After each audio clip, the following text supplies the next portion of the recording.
Eh bien, bonjour à tous, messieurs, dames. Merci d'être présents d'abord, chers professionnels de l'action sociale, chers bénévoles, chers opérateurs de l'action sociale. Monsieur le ministre Nicolas Hulot précisait l'importance de la cause environnementale et bien évidemment, la cause sociale doit-elle marcher avec cette cause environnementale main dans la main. Et s'il est bien une cause sociale aujourd'hui que la révolution numérique amène, c'est bien celle de l'inclusion numérique. La question de la fracture numérique est connue depuis 2008, depuis un rapport du Conseil d'analyse stratégique, et il aura fallu attendre 10 ans pour que le gouvernement lance une stratégie nationale d'inclusion numérique en concertation avec les principaux acteurs du secteur. C'est en fait que cette stratégie nationale d'inclusion numérique se pose avec un certain niveau d'urgence, puisque la dématérialisation des services publics, l'ouverture des droits qu'elle ouvre, mais également l'ouverture de nouveaux espaces de sociabilité, d'opportunités professionnelles et tout simplement de liens sociaux, aujourd'hui dépendent du numérique.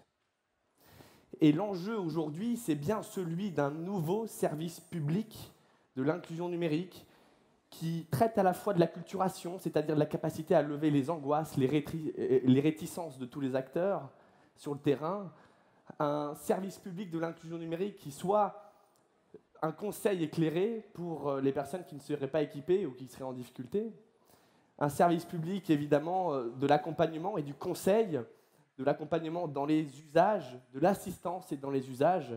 C'est bien ce service public aujourd'hui qu'il faut construire pour que personne ne reste sur le bord du chemin de la révolution numérique. Et j'ai le plaisir aujourd'hui d'accueillir l'ensemble des opérateurs aujourd'hui de ce nouveau service public en construction, qui s'oriente vers deux champs essentiels que sont celui de l'inclusion socio-économique et celui de l'inclusion des personnes âgées et des personnes en situation de handicap. J'aurai donc le plaisir d'animer ce débat et ces deux tables rondes consacrées à ces deux sujets.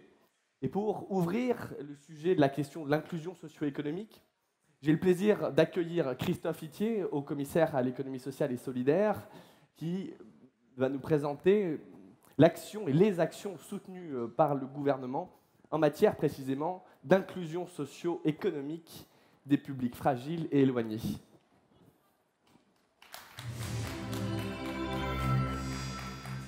Merci, bonjour à tous et à tous. Alors, je suis ravi d'intervenir dans cette scène actuellement, pour parler d'innovation sociale. Ravi d'être ici au cœur cœur de ce vaste champ où les innovations sociales, parsemées d'innovations sociales, puisque c'est au cœur de ma délégation, puisque je suis haut commissaire à l'économie sociale et solidaire et à l'innovation sociale, ce qui, vous en conviendrez, un peu redondant, puisque l'économie sociale et solidaire est celle de l'innovation sociale.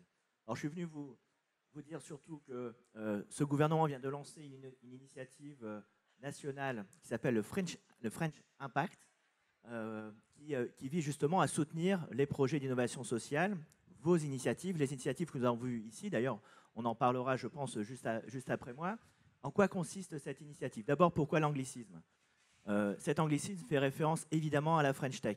Il y a 10 ans, les entreprises de la tech étaient disséminées, pas forcément lisibles ni au national ni au national. Et depuis que cette bannière de la French Tech a été lancée, cette visibilité est plus forte dans notre pays, plus forte aussi au niveau national. Et par ailleurs, nous avons, et le ministre l'a indiqué à l'instant, nous avons le souhait de dire que l'ESS, l'économie d'innovation, n'est pas une économie à part, mais bien fait partie intégrante de notre modèle de développement économique et social. Et donc, aux côtés de la French Tech, aux côtés de la French Fab, aux côtés de la French Mobility, nous avons désormais la French Impact, qui est cette bannière qui rassemble l'ensemble des acteurs que vous êtes de l'innovation sociale. Alors, ça ne suffit pas de juste se fédérer, il faut aussi créer un écosystème plus favorable à la promotion et au développement des innovations. Beaucoup de ceux que nous avons rencontrés autour de ce périple rapide au sein des différents stands nous relèvent leurs difficultés à certaines étapes de leur développement. Et donc, nous avons essayé, avec des acteurs de la société civile, avec des acteurs des associations, des entreprises de l'ESS, et plus de 250 participants qui ont designé ce que nous avons appelé un accélérateur d'innovation sociale, qui est le cœur de réacteur du French Impact. En quoi ça consiste? Ça consiste pour la première fois, à faire en sorte que l'ensemble des politiques d'un gouvernement en matière d'innovation sociale soient fédérées, soient concentrées sur un seul dispositif. Pour ceux qui étaient là mardi dernier à Paris, au Théâtre de la Renaissance, nous avons récompensé, révélé un certain nombre de projets pour lesquels nous allons changer d'échelle. Parmi tous ces projets, et on en constatera, on en révélera un tout à l'heure ou à l'instant, parmi tous ces projets sont et seront parrainés par un ministre. Alors, ce n'est pas uniquement se mettre sur la photo, c'est surtout engager les ministères, engager les administrations pour soutenir l'innovation sociale. Donc, c'est un changement de paradigme complet. Ce n'est plus l'État ou les politiques publiques qui décident ce qu'il est bon de faire, c'est l'État et les politiques publiques qui essaient de créer un écosystème favorable à ceux qui savent ce qu'il faut faire. Parce que le French Impact part d'un constat assez simple, qui est de dire que nous déployons énormément d'énergie, énormément d'intelligence, énormément de moyens pour résoudre un certain nombre de nos problèmes. Et pourtant, dans ce pays, nous avons, malgré le retour de la croissance, toujours 1 million de nos concitoyens qui resteront sur le bord de la route de l'emploi. Nous avons toujours dans ce pays 1 demi-million de personnes en situation de handicap qui, elles aussi, sont sans emploi. Nous avons un taux de chômage des jeunes qui n'est pas descendu en dessous de 15% depuis 30 ans. Un quart des jeunes, pratiquement, est au chômage aujourd'hui. Bref, je ne vais pas vous égrener l'ensemble de ces problématiques, mais malgré l'inventivité et la puissance de nos politiques publiques, nous sommes en but avec ces problématiques. Or, vous en êtes l'exemple ici, des acteurs de la société civile, des collectivités, des associations, des entreprises de l'ESS, des entreprises qui s'engagent, trouvent au quotidien des solutions pour faire cette politique du dernier kilomètre, pour parvenir là à résoudre des problèmes là où la puissance publique est en but. Et à chaque fois, et moi j'en viens, j'étais dirigeant associatif il y a encore quelques mois, et à chaque fois on se dit, mais bon sang, pourquoi ces innovations, cette capacité à répondre à nos problématiques de nos concitoyens, nous ne parvenons pas à l'essaimer, nous ne parvenons pas à la faire changer d'échelle. Eh bien, c'est toute l'ambition du French Impact de mieux identifier les innovations locales, sociales locales, pour en faire des solutions nationales. Et pour ce faire, pour la première fois, on va attaquer le problème sur l'ensemble de ces angles. Premièrement, sur l'angle financier, avec 2 étapes clés que vous connaissez quand vous dirigez une association, c'est l'amorçage. J'ai une idée comment j'en fais une association, une entreprise qui a une certaine robustesse. Et 2, mon modèle est robuste, j'ai démontré mon impact et je voudrais essaimer. Et là, le changement d'échelle est aussi une étape compliquée. Et donc, nous allons mobiliser sur la durée du quinquennat 1 milliard d'euros pour se concentrer sur ces 2 étapes clés du développement de ceux qui innovent, des acteurs de l'innovation.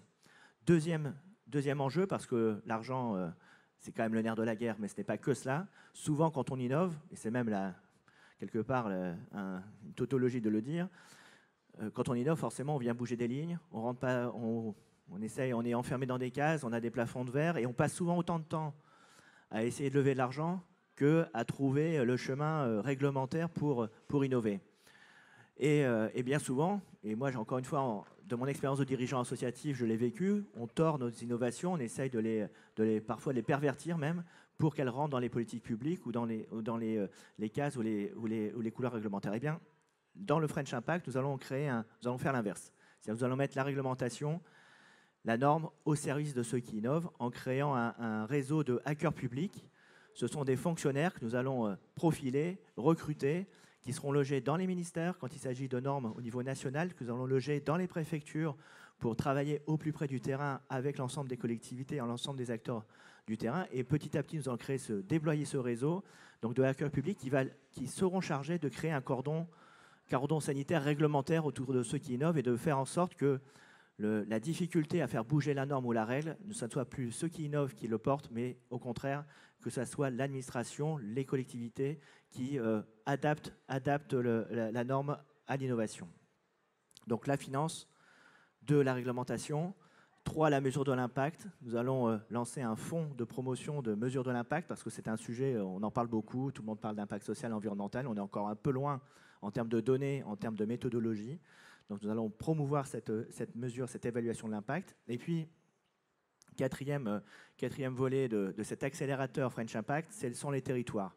Puisque tout ce que nous avons vu aujourd'hui ici, les innovations, l'innovation sociale, l'économie sociale et solidaire, c'est l'économie de la proximité. C'est dans les territoires que cette économie se développe, qu'elle existe. Et donc, non seulement nous allons développer des politiques qui accélèrent la création d'entreprises innovantes, qui accélèrent le développement de ces entreprises, mais aussi qui fait en sorte que l'écosystème de l'innovation sociale monte aussi en gamme. Et donc, le 2 juillet prochain, nous allons lancer un appel au territoire pour faire en sorte que, progressivement, nous puissions labelliser les territoires d'innovation dans ce pays. J'étais, il y a 2 jours, à Marseille, rencontrer des entreprises engagées, des entreprises de l'économie sociale et solidaire, des financeurs, des collectivités qui se disent, nous, on est prêts sur notre territoire à créer la dynamique, à faire en sorte que nous soyons un territoire demain French Impact, avec une philosophie assez simple, c'est d'abord d'être sur des niveaux territoriaux, non pas administratifs, mais qui font sens pour les acteurs de l'innovation.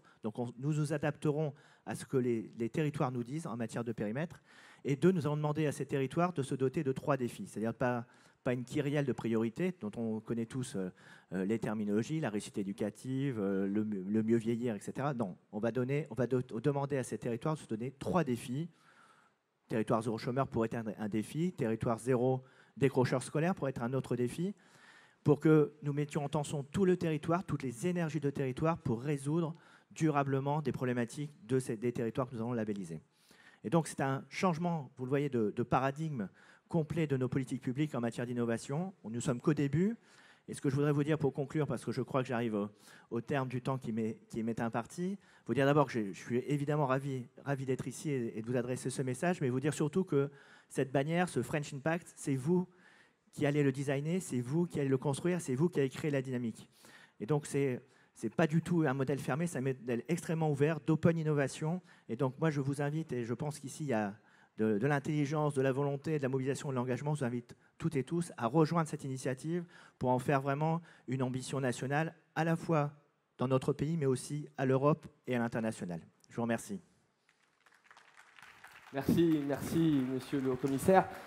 Et donc, pour vous présenter cette première frange d'acteurs de l'inclusion numérique et de l'inclusion socio-économique de ces acteurs éloignés du numérique, j'ai donc le plaisir d'accueillir et de vous faire découvrir les lauréats de cette édition 2018 du French Impact. Je les invite donc à me rejoindre sur scène. À commencer par Grégoire Ducruet de la Croix-Rouge, Jean Dédier d'Emmaüs Connect, et Nora Hamon de Bibliothèques Sans Frontières, et Frédéric Bardot de Simplon. Je vous demande de les accueillir.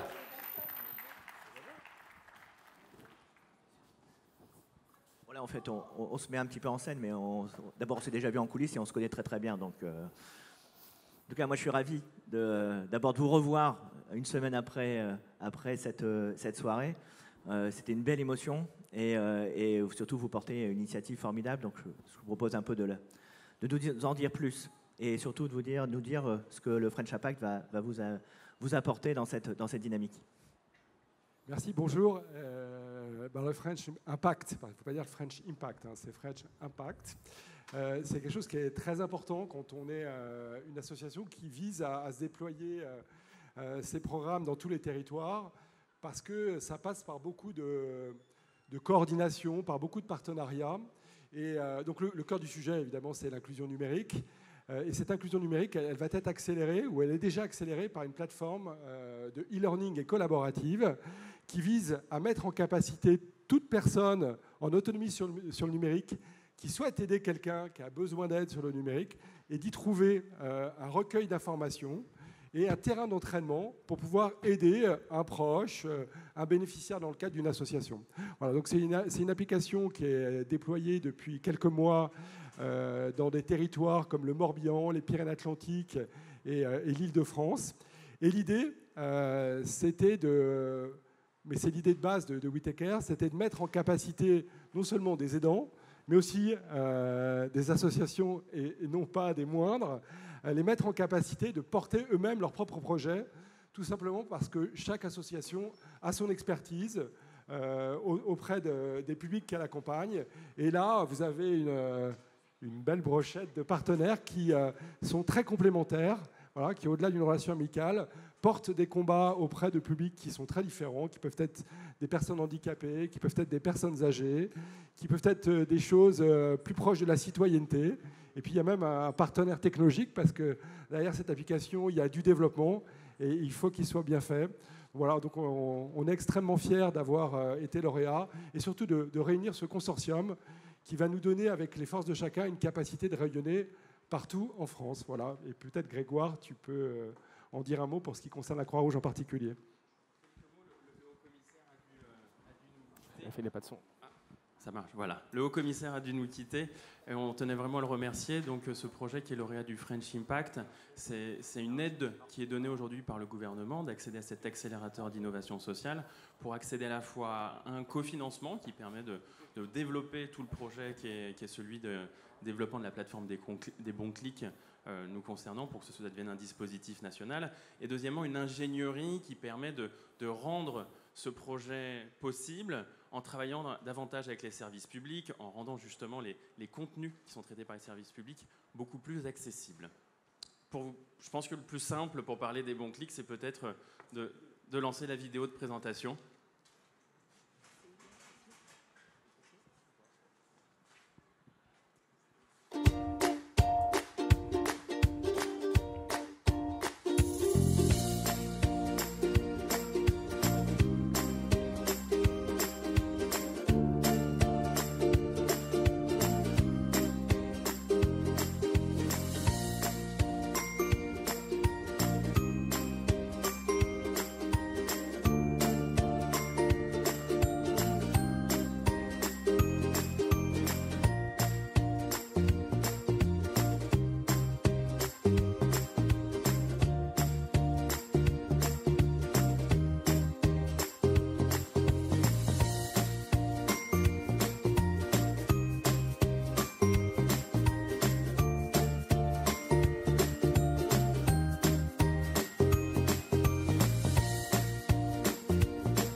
Bien, bah écoutez, et je vous propose d'ouvrir cette première table ronde avec donc les acteurs ici présents, en repartant peut-être de ce qu'est tout simplement la fracture numérique. Pourquoi une réponse d'inclusion numérique s'il n'y avait pas ce problème de la fracture?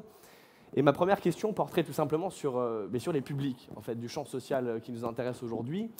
Ces publics, quels sont-ils? Quels sont les enjeux pour eux d'acceptabilité du numérique? Quels sont les enjeux d'acculturation au numérique et de formation sur le numérique? Quels sont, selon vous, Jean Dédier, donc directeur général d'Emmaüs Connect, quels sont, selon vous, les principaux enjeux pour vos publics, pour qu'ils puissent véritablement s'approprier le numérique? Le sujet tourne autour de... c'est accéléré avec la dématérialisation des services publics et notamment tout ce qui touche l'accès aux droits. Et les études qui ont été menées par l'Agence du numérique et le secrétariat d'État au numérique démontrent qu'aujourd'hui, il y a 13 millions de Français qui sont en difficulté au quotidien dans leurs usages numériques, qui sont aujourd'hui obligés. Alors ces publics, qui sont-ils? D'abord, ce qui les distingue, c'est une très grande variété de publics. Alors, les premières personnes auxquelles on pense sont évidemment les personnes âgées, mais qui sont loin d'être les seules. Vous avez ensuite un public qui est en précarité dans son insertion socio-professionnelle, voilà, qui représente aussi une grande partie des Français qui, le plus souvent, sont en difficulté sur le numérique. Et puis après, vous avez tout ce qui touche à la grande exclusion et le monde du handicap. Alors ensuite, il y a dans la mosaïque finalement des besoins et des publics, il faut bien comprendre que l'éloignement au numérique n'est pas du tout uniforme. Donc vous avez des gens qui sont en fait quasiment autonomes, mais pour lesquels un certain nombre de transactions ou d'interactions qui sont opérées notamment avec des acteurs comme Pôle emploi ou la CAF, qui pèsent évidemment, dont les allocations pèsent très lourd sur les revenus, le fait de la perte du contact physique par la fermeture des guichets fait que voilà, il y a une sorte de stress ou d'angoisse quelque part à mal compléter une téléprocédure et de perdre son accès au droit, ou alors d'avoir des délais extrêmement longs pour pouvoir toucher leur allocation financière. Donc là, la mécanique, c'est une mécanique de coup de pouce. Voilà, donc c'est de la réassurance et de la compréhension d'une téléprocédure. Et là, c'est quasiment du travail, c'est de la pédagogie de pas à pas pour bien comprendre le dispositif. Et puis, il faut aussi redonner la valeur et le sens du service qui se cache derrière une téléprocédure. Et si je comprends bien, en fait, Emmaüs Connect travaille à la fois sur la facture numérique primaire, c'est-à-dire celle d'accès à l'équipement, et également sur la facture numérique secondaire, celle qu'on appelle la facture numérique secondaire, celle qui repose sur l'appropriation des usages. C'est bien cela? Donc là, pardon, oui, j'étais sur les usages. J'ai juste terminé rapidement le propos. Ensuite, vous avez une grande partie du public, et ce sont les plus nombreux, auxquels il manque des compétences numériques de base. Donc là, le sujet, c'est de la formation ou de la préqualification. C'est des parcours de 20 à 30 heures pour rendre les gens autonomes. Et de plus en plus, cette formation, elle prend son sens quand elle est contextualisée. C'est-à-dire, je dois être autonome sur le numérique dans ma recherche d'emploi. Je dois être autonome sur le numérique dans ma recherche d'un logement. Je dois être autonome sur le numérique dans ma relation avec mon acteur social de référence. Voilà, donc là, on est vraiment sur les compétences numériques de base. Et au sommet de cette formation, il y a un contexte et des usages qui touchent une personne en particulier. Et puis, enfin, il y a les publics qui sont les exclus du numérique, c'est-à-dire sont les publics dont on sait que ça va prendre soit très très longtemps, soit malheureusement, ils n'ont peu ou pas de chance d'arriver à l'autonomie. Et là, le sujet, c'est de l'assistance et c'est de la mise en lien de ces publics avec l'action sociale au sens large, qui va faire avec la personne et parfois à la place de la personne, ce qui, comme vous pouvez l'imaginer, pose un certain nombre de problèmes à partir du moment où on est en main de données aussi clés que des données financières, donc une information sur les comptes bancaires par exemple, et que vous êtes en possession de l'adresse mail de la personne.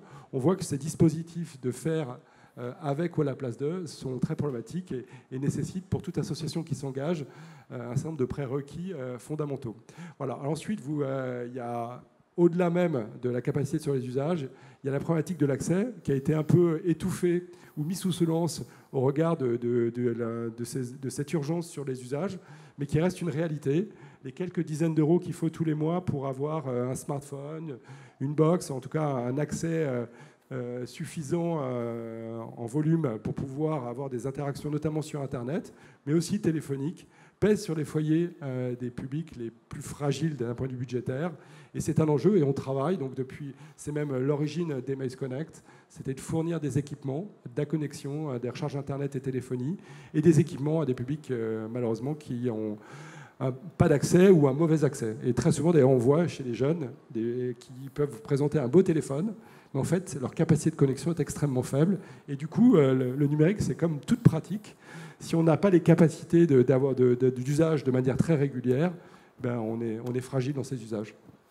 Et alors Grégoire, sur cette fameuse plateforme Les Bons Clics là, qui a été présentée du coup à l'ensemble du public, est-ce que vous pouvez nous expliquer un peu concrètement quel usage la Croix-Rouge va faire de cette plateforme? Comment les professionnels de la Croix-Rouge sont même engagés du coup aujourd'hui dans cette activité d'inclusion numérique? Et du coup, votre place plus générale dans le projet French Impact du coup? Alors, comme le disait Jean, en effet, on est un collectif d'associations. On est 7 associations et s'est réunis pour aujourd'hui développer cette solution. Pourquoi est-ce qu'on s'est réunis ensemble? Parce que déjà, on est tous persuadés que le numérique n'est pas une fin, c'est un moyen. Et c'est un moyen justement pour aller vers l'inclusion sociale. Très simplement, comment doit fonctionner, comment on va essayer de faire développer cette plateforme, la rendre accessible à tous, c'est-à-dire à tous les aidants, tous les gens qui ont un minimum d'autonomie numérique pour qu'ils puissent accompagner des personnes vers cette autonomie numérique à leur tour. Donc ça va être aussi bien en fait des salariés qui vont travailler dans des établissements comme les EHPAD, des pôles autour du handicap ou même de la protection de l'enfance, mais également ça peut être des bénévoles ou toute personne qui souhaite le faire. Dans ce projet, la Croix-Rouge française souhaite apporter une expertise sur le fond, sur une connaissance des publics qui peuvent être éloignés, d'une part par la connaissance des personnes en situation de handicap et des personnes âgées, pour essayer d'adapter les contenus qui seront présents sur la plateforme à ces deux types de populations. Un autre point qui nous semblait très important, c'est d'impliquer l'ensemble de notre réseau bénévole dans le déploiement de cette solution, en essayant de faire en sorte que ce soit une exemplarité pour pouvoir aider d'autres associations à leur tour à utiliser cette plateforme, qui est une plateforme qui serait gratuite, qui protège les données des bénéficiaires et qu'on puisse venir à bout justement de cette fracture qui touche 13 millions de personnes en France. Peut-être juste un mot pour compléter, parce que Grégoire il est modeste, mais la force aussi de la Croix-Rouge, c'est le nombre d'établissements et le volume. C'est-à-dire que notre sujet, c'est d'avoir une couverture thématique, mais aussi nationale. Et la force énorme dans le collectif de la Croix-Rouge, c'est, tu connais les chiffres mais quoi, mais c'est combien d'établissements et combien de bénévoles? Nos 650 établissements dans lesquels travaillent 18 000 salariés et nos 1000 unités locales sur le territoire qui regroupent 60 000 bénévoles. Voilà, c'est pour ça qu'on est ravis que la Croix-Rouge fasse partie du consortium, du collectif. Effectivement, c'est un acteur absolument d'impact. majeur sur cette thématique de l'action sociale et du numérique. Et donc je me tourne vers Enora, du coup, pour revenir à cette question de l'inclusion numérique et de la culture. Donc la mission historique de Bibliothèques sans frontières, c'est bien cette question de l'accès à la culture. Et évidemment, le numérique, dans ce contexte, est devenu un vecteur absolument fondamental d'accès à cette culture, que ce soit des contenus multimédia ou eh bien, des nouveaux contenus culturels produits par le numérique. Et du coup, quelle est aujourd'hui la transformation ou la réinvention du modèle de Bibliothèques sans frontières à la lumière de cette mission de l'inclusion numérique? Bonjour à tous. Alors, je ne sais pas si ça va tenir. Peut-être un petit mot sur Bibliothèques sans frontières avant de rentrer dans le dur du sujet. Bibliothèques sans frontières, c'est une association française qui a été créée il y a 11 ans maintenant par l'historien Patrick Veil et par Jérémy Lachal, son directeur actuel aussi. Et le mandat de Bibliothèques sans frontières, c'est de participer à la réduction des vulnérabilités ou des inégalités sociales des populations par un accès de qualité à la culture, à l'information et à l'éducation. Alors aujourd'hui, on intervient dans de nombreux pays, mais c'est plutôt de la France qu'il s'agit aujourd'hui. Et très concrètement, nous en France, on travaille avec des bibliothécaires, comme notre nom l'indique, pour les aider, les accompagner à toucher des nouveaux publics, ceux qui sont les plus éloignés de la culture, des institutions culturelles, et qui sont souvent aussi ces personnes qui sont les plus éloignées à la fois de l'outil numérique, mais aussi de ses usages. Et Bibliothèques sans frontières, en 2014, a créé un programme, une grande communauté qui s'appelle les Voyageurs du numérique. Au départ, c'était plutôt pour... alors nous, on disait, notre petit slogan, c'était passer de consommateurs à acteurs du numérique, en donnant des billes à des bénévoles, à des bibliothécaires, à des gens qui avaient envie de s'engager avec notre communauté pour décrypter ce qui se passait derrière les écrans, c'est-à-dire mieux comprendre comment se passe la programmation d'un site internet, etc., pour mieux comprendre. Très vite, en discutant avec les bibliothécaires, on s'est rendu compte que ça ne suffisait pas et qu'ils étaient souvent sollicités pour autre chose, à savoir... notamment un accompagnement pour les démarches administratives en ligne. Et les partenaires que l'on avait formés à l'utilisation de nos outils, qui sont sur notre plateforme aussi gratuite, en fait, nous ont dit ça ne suffit pas, on nous sollicite pour des cours d'ordinateur, la création d'une adresse mail, la récupération de son mot de passe, etc. Et en fait, on a décidé de s'associer. En fait, on s'est dit déjà, le chantier... tout seul, Bibliothèques sans frontières, on n'y arrivera pas. Et en même temps, c'est plutôt pas mal, puisqu'il y a des acteurs qui font déjà des choses incroyables, et on a plutôt intérêt à s'associer pour mener le combat ensemble, plutôt que de rester chacun dans notre coin à continuer à développer nos plateformes. Et finalement, le métier d'un bibliothécaire, c'est de donner accès à la culture, de choisir le bon livre, de donner les bonnes informations pour que...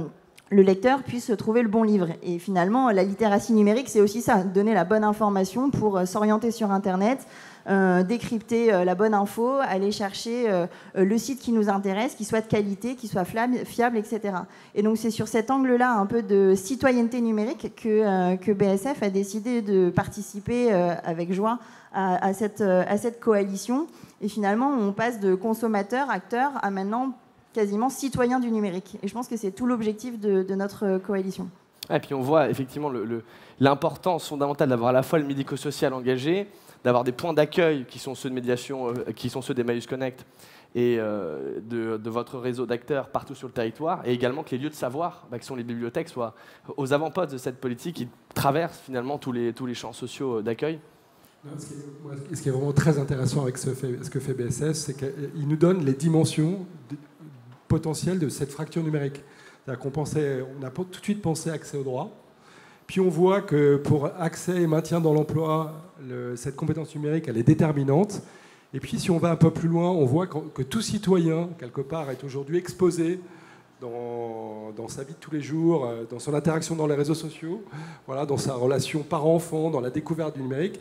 Et l'angle d'attaque, la fracture numérique de BSF, voilà, vient compléter, on va dire, de manière extrêmement importante ce sujet-là et nous ouvre encore vers d'autres sujets de la fracture numérique. Demain, de la même façon que le smartphone est arrivé chez nous, il y a des technologies avancées qui vont arriver, comme l'intelligence artificielle ou big data, qui vont transformer notre société encore de manière extrêmement forte et qu'on a besoin, on est tous en fragilité numérique et que l'information citoyenne sur comment la technologie fait évoluer notre société, voilà, nous touche tous. Et voilà, c'est un sujet qui dépasse très largement la précarité ou le handicap classique sur lequel on a l'habitude de travailler, mais que c'est tous les Français en fait qu'il faut connecter de manière intelligente à cette nouvelle technologie. Frédéric nous en parlera très bien. Ce qui est important, il y a une vraie opportunité avec le numérique, et c'est celle qu'on essaye de saisir. Simplon le fait d'une manière remarquable aujourd'hui en donnant du travail à des personnes éloignées de l'emploi. Mais en même temps, c'est une responsabilité. C'est-à-dire que le numérique, c'est pas un tout permis. C'est aussi une manière de l'appréhender. Ça peut devenir une menace. Aujourd'hui, quand on voit qu'il y a 12% des jeunes en France qui souffrent d'addiction aux jeux vidéo et ça a des conséquences sévères sur leur comportement, on a aussi une responsabilité d'apprendre aujourd'hui à se saisir du numérique avec vraiment beaucoup de responsabilités, surtout pour les jeunes. Frédéric, vous êtes, avec la Fondation Simplon, quelque part, l'un des pionniers en France de l'inclusion numérique dans le monde économique, puisque vous avez fait avec Simplon un acteur qui, par l'acquisition de compétences sur les métiers numériques, permet aux personnes les plus éloignées de l'emploi initialement de se réinventer une deuxième vie professionnelle, voire même tout simplement de se réinventer sa propre trajectoire professionnelle. Et du coup, dans ce contexte, par rapport à la mission historique qui est celle de Simplon, comment est-ce que vous voyez votre complémentarité, à vous, Simplon, dans l'écosystème d'acteurs ici du French Impact ? Oui, merci. Excusez ma voix qui sort de la fête de la musique et qui est un petit peu rocailleuse. Effectivement, le métier de Simplon, c'est former des demandeurs d'emploi au métier du numérique, mais Simplon, c'est pas suffisamment inclusif pour s'adresser au public dont on parle ici, puisque les publics, ils ont des difficultés à se connecter et à utiliser Internet.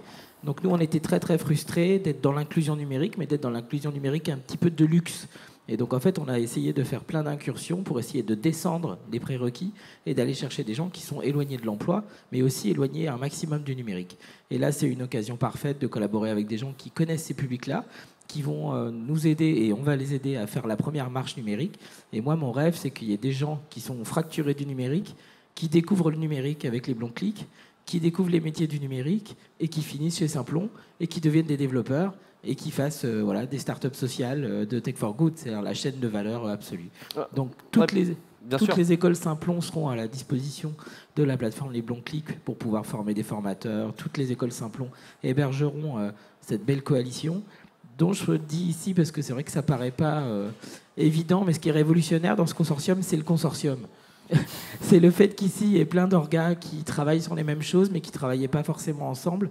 Et ce qui est pionnier dans le French Impact et dans le fait qu'on soit lauréat, c'est que c'est un consortium d'acteurs très complémentaires qui ont dit on a nos marques, on a nos égos, on a nos publics, on a nos territoires, on met tout ça dans le pot commun parce que ce qu'il y a en face de nous, c'est plus fort que la somme individuelle de ce qu'on fait. Et ça, c'est super. Et la dernière chose sur laquelle on est super content de contribuer, c'est que le métier de Simplon, c'est former des développeurs. Et il se trouve que pour développer des plateformes numériques, il faut des développeurs. Donc là, la boucle est vraiment bouclée. Des demandeurs d'emploi formés à Simplon qui deviennent développeurs vont être embauchés pour travailler sur la plateforme Les Bons Clics. Donc là, j'ai envie de dire, la boucle est bouclée. Ouais, puis vous avez engagé, Frédéric, si je ne dis pas de bêtises, aussi une opération de formation à l'accessibilité numérique de certains de vos développeurs, de manière à ce que tous les contenus qui sont développés, que ce soit pour Emmaüs Connect ou pour d'autres acteurs, des contenus qui permettent précisément de rendre le contenu accessible, puissent être utilisés par des personnes en situation de handicap via des aides techniques, quelles qu'elles soient, sur l'ordinateur. Oui, complètement, tu as raison, le diable est dans les détails. On peut faire plein de numérique, mais même si les gens accèdent au numérique parce qu'ils ont un accès au numérique et qu'ils sont formés pour les usages, si le numérique n'est pas conçu pour être accessible à tous les types de publics, il y a le handicap, mais il y a les seniors, il y a plein de gens qui sont en difficulté d'accès. Et effectivement, les développeurs qu'on forme sont formés éthiquement à intégrer l'accessibilité, là aussi l'accès aux données personnelles, la privacy ou les vies privées. On forme des codeurs qui ont une conscience et qui vont faire des produits numériques qui sont accessibles au maximum. Et en plus, c'était la promesse du web dans l'esprit de son fondateur, hein, qu'il soit universellement accessible à tous, sur tous les supports. Et c'est ça qu'on va essayer de mettre à disposition du consortium. C'est là qu'on a finalement toute la chaîne de l'inclusion numérique avec la conception, les lieux de médiation historiques, que sont quand même les lieux de savoir, des lieux supplémentaires à ces lieux de médiation qui viennent servir les publics les plus fragiles, et puis évidemment le médico-social qui sert en exclusivité, bien sûr, des publics particulièrement fragilisés. Il manque un partenaire, donc on va le citer, qui sont les régies de quartier. Donc Tarek Daher ne peut pas être là aujourd'hui. Et la particularité des régies de quartier, c'est qu'elles opèrent dans les quartiers politiques de la ville, dans des mécanismes d'insertion et des services d'hyper-proximité. Et l'inclusion numérique, c'est un sujet d'hyper-proximité. Si ça peut se faire en bas de l'immeuble, c'est encore mieux. L'orientation ou le déplacement des publics fragiles reste un sujet très compliqué. Et notre ambition commune, c'est d'être, avec nos réseaux, au plus proche des publics. Et c'est pour ça que la participation des régies de quartier à notre consortium a été très importante. Et alors, quelques mots sur ces régies de quartier. Comment est-ce qu'eux vont s'articuler dans le projet plus précisément? Alors, je laisserai à Tarek le soin d'expliquer ça, mais en quelques mots, c'est que donc ils produisent des services d'hyper-proximité, donc à l'échelle d'un quartier, donc d'un QPV. Et l'idée, c'est de produire des ateliers d'inclusion numérique, comme ça, en bas de l'immeuble, dans le cas des infrastructures qu'ils ont, puisqu'ils ont des lieux dans ces territoires-là. Et c'est leurs salariés en insertion qui, notamment, vont proposer des services d'accompagnement à leurs concitoyens d'hyper-proximité. C'est la logistique de l'inclusion numérique du dernier kilomètre. C'est ce qu'on disait tout à l'heure, la force de ce collectif, c'est la compréhension des besoins sociaux de chacun des réseaux, en fait. Et ce qui est important avec Tarek et le Comité national des régies de quartier, c'est qu'ils sont implantés dans des centaines de quartiers prioritaires de la ville. Ils connaissent très bien les problématiques, ils connaissent très bien les publics. Et on y revient, le social est la fin de ce projet et le numérique un moyen. Un petit mot sur la question de la médiation numérique. C'est vrai que c'est de la médiation tout court, en fait. C'est ça qui est très important. On a la connaissance de nos publics et chacun, on va pouvoir adapter les contenus qui sont créés, qui sont existants, qui vont être créés ensuite au public qui va être, qui sera nos bénéficiaires. Et c'est ça qui est quand même super intéressant aussi dans cette plateforme. On parlait de public pas desservi. Nous, on travaille aussi avec des demandeurs d'asile, par exemple. Et aujourd'hui, tous les sites sont en français. Donc, il y a aussi cette question-là de pouvoir rendre plus accessibles des sites de démarches administratives à des personnes allophones. Donc, voilà, on s'adapte à tous les publics. Et pour finir, peut-être tout simplement, si vous aviez un vœu pour les 5 années de votre action en commun, un rêve qui fait partie de votre programme d'action en commun, comment est-ce que vous définiriez chacun d'entre vous? Moi, je trouve que Frédéric a donné un rêve qui doit devenir une réalité. C'est-à-dire quelqu'un qui est dans une situation fragile, qui, grâce à des ateliers numériques qui est une magnifique matière dans un parcours d'insertion socio-professionnelle, voilà, qui chemine et qui finissent codeurs et qui deviennent des professionnels d'un service. Ce serait un aboutissement merveilleux. On en parle depuis très longtemps. On a l'occasion maintenant de le mettre à l'épreuve. Voilà, je crois que c'est le plus beau rêve. Et puis après, le rêve, c'est que la relation magnifique, et cette coordination, cette cartographie, voilà, elle perdure. Et peut-être qu'elle s'ouvre demain à d'autres acteurs qui viennent rejoindre ce collectif. Voilà, il y a 13 millions de personnes à accompagner. On a intérêt à être accueillant si on veut réussir. Et pour le mot de la fin, peut-être, je pense que ce qu'on espère tous dans ce collectif, finalement, au-delà du numérique, c'est que ça inspire d'autres acteurs en fait, d'agir en collectif, parce qu'ensemble, on est plus fort, on apporte des solutions qui ont davantage d'impact, et en fait, c'est ce qu'on veut tous, et c'est faisable, on le fait aujourd'hui, donc on espère vraiment que ça inspire d'autres acteurs. Bien, écoutez, je vous remercie infiniment. Merci de votre présence aujourd'hui. Je crois qu'on peut les applaudir. C'est le début d'une belle aventure. C'est le début de la préfiguration de ce fameux service public de l'inclusion numérique dont je parlais.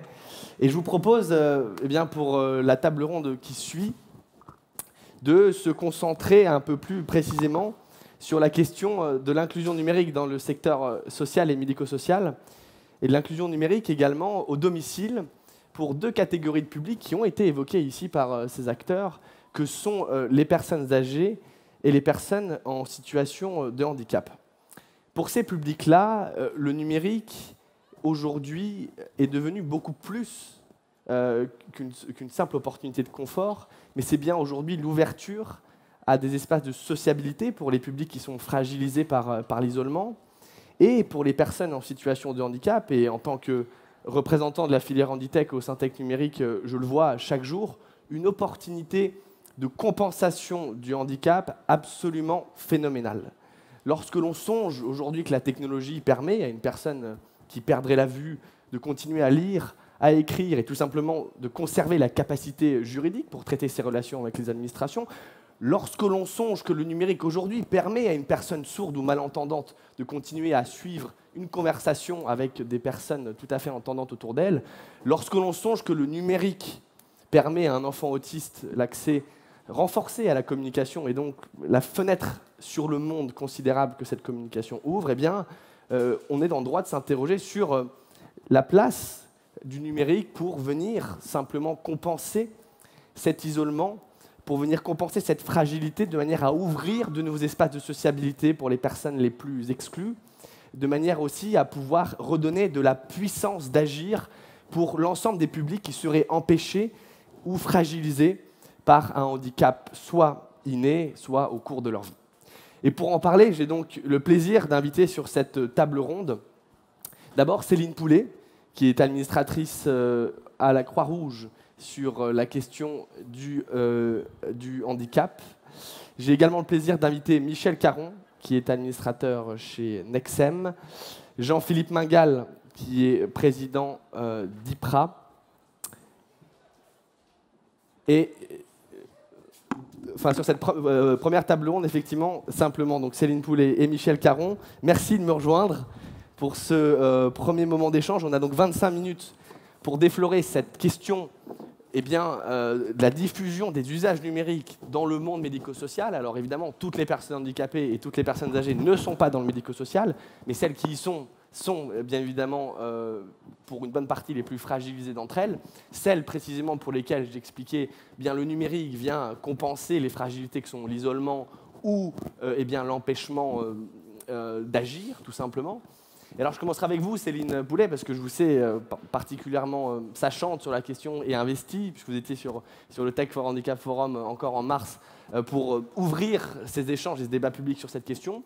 Est-ce que vous diriez que effectivement, le numérique a sa place, tout simplement, dans le médico-social et dans le sanitaire? Si oui, quelle place et comment diffuser les fantastiques progrès que les usages numériques apportent pour ces publics? Alors moi, avant de vous répondre, j'ai envie de vous embarquer dans une histoire. Je suis Céline, j'ai 35 ans. Je viens de faire un très grave AVC qui va me laisser sans moyen de communication et avec des problématiques moteurs extrêmement importantes. Alors on va m'orienter vers un foyer d'accueil médicalisé, parce que dans le foyer d'accueil médicalisé, j'ai un panel de professionnels, et que ce panel de professionnels, tout d'un coup, on va tout de suite voir que ma priorité, c'est de pouvoir communiquer, parce que sans outil de communication, je ne peux pas interagir sur mon parcours. Eh bien, cette équipe de professionnels, très bien formée à la communication alternative et améliorée, très bien formée aux outils numériques, tout de suite me fait faire plusieurs évaluations en termes de communication, plusieurs évaluations fonctionnelles, et tout de suite se met en lien avec un centre ressources multimédia numérique sur le territoire, parce que sur tous les territoires, il y a ces centres ressources numériques multimédia avec des professionnels très formés, pluridisciplinaires, des startups qui cherchent à développer de manière intensive des nouveaux projets, également des personnes comme moi qui sont en situation de handicap. Très vite, je vais avoir un outil de communication adapté à moi-même. Je peux l'emprunter pour l'essayer. Toute l'équipe de professionnels m'aide pour pouvoir communiquer, et ça marche bien. J'ai une commande oculaire, un logiciel, et c'est absolument formidable. Je retrouve mon élocution. Très vite, en définitive, je peux repartir sur un logement un peu plus inclusif, c'est-à-dire comme chez nous. Là, j'ai une équipe mobile qui, dans mon domicile, m'aide aussi sur ces outils de communication à progresser. Et je progresse, je gagne en compétences, j'ai plus besoin de ma commande oculaire, eh bien, qu'est-ce que j'en fais de ma commande oculaire? Eh bien, je le remets dans un système, évidemment, d'économie circulaire. Parce que, évidemment, cette commande oculaire, eh bien, j'ai réussi à l'obtenir via la maison départementale des personnes en situation de handicap dans le cadre de la solidarité nationale. Est-ce que c'est pas beau? Est-ce que c'est pas ça, demain, l'avenir du numérique dans le médico-social? Eh bien, retour à la réalité, en 2018, eh bien, malheureusement, si vous avez un AVC, si vous êtes avec des troubles de la communication, si vous avez des troubles du spectre de l'autisme, si vous avez une déficience intellectuelle qui ne vous permet pas de communiquer, eh bien, tous ces outils-là ne sont pas forcément connus et, et utilisés dans le système médico-éducatif. Alors pourquoi? Eh bien, parce que tout simplement, il n'y a pas de relation entre les startups et le médico-social. Il n'y a pas de centre ressources multimédia et numérique tel que je l'exprimais. Il n'y a pas une bonne connaissance des maisons départementales des personnes en situation de handicap. Et il n'y a pas d'économie circulaire en France. Mon eye tracker, tel que je vous en parlais tout à l'heure, ma commande oculaire, si je n'en ai plus besoin demain, bien que ça soit la solidarité nationale qui m'ait permis de l'acquérir, eh bien, je pourrais la vendre sur Le Bon Coin. Voilà. Aujourd'hui, le système, il n'est pas organisé. C'est ça le problème. C'est pas que le médico-social n'a pas envie de travailler avec les start-up. C'est pas que les start-up ne peuvent pas venir travailler et regarder ce dont ont besoin les personnes en situation de handicap. C'est pas que les personnes en situation de handicap, elles n'ont pas envie d'utiliser des nouveaux outils. C'est que le système n'est pas organisé. Au niveau de la Croix-Rouge française, on plaide pour une stratégie nationale du numérique. Il faut investir dans le numérique et l'intelligence artificielle au service des personnes en situation de handicap. Mais une fois qu'on a dit ça, on n'a rien dit, puisqu'on n'a pas organisé le système qui fonctionne toujours en silo. C'est la même chose dans le sanitaire. On prend l'exemple du médico-social. C'est la même chose dans le sanitaire. C'est vrai pour les personnes âgées, c'est vrai pour les personnes en situation de handicap, et encore plus pour la protection de l'enfance. Les enjeux sont maintenant. C'est maintenant qu'il faut investir de manière, je dirais, significative sur l'ensemble des territoires. Les acteurs sont prêts. Il suffit de mettre les bons tuyaux au bon endroit et les moyens là où il le faut. Ouais, c'est ça, c'est un enjeu d'intérêt général absolument central, puisqu'aujourd'hui, être exclu du numérique, c'est être exclu de la société, tout simplement. Est-ce que vous partagez, Michel Caron, ce constat dressé par Céline Poulet, selon lequel un monde idéal se profile devant nous, mais que ce monde, il reste à construire? Quelle est la réflexion aujourd'hui de Nexem sur ce sujet? Est-ce que vous partagez ce vœu pour une stratégie nationale sur ce sujet? Moi, j'avais envie de dire d'abord que le propos de Céline Poulet, c'est la partie avancée du travail qu'il faut développer, qu'il faut déployer.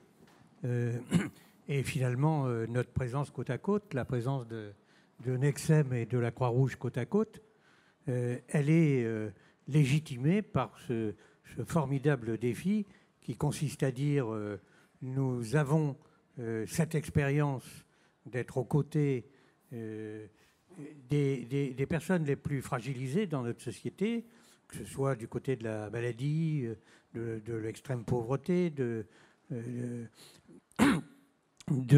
handicap, de l'abandon social. Je veux aussi mentionner la protection de l'enfance, qui est quand même un grand sujet dont on s'occupe.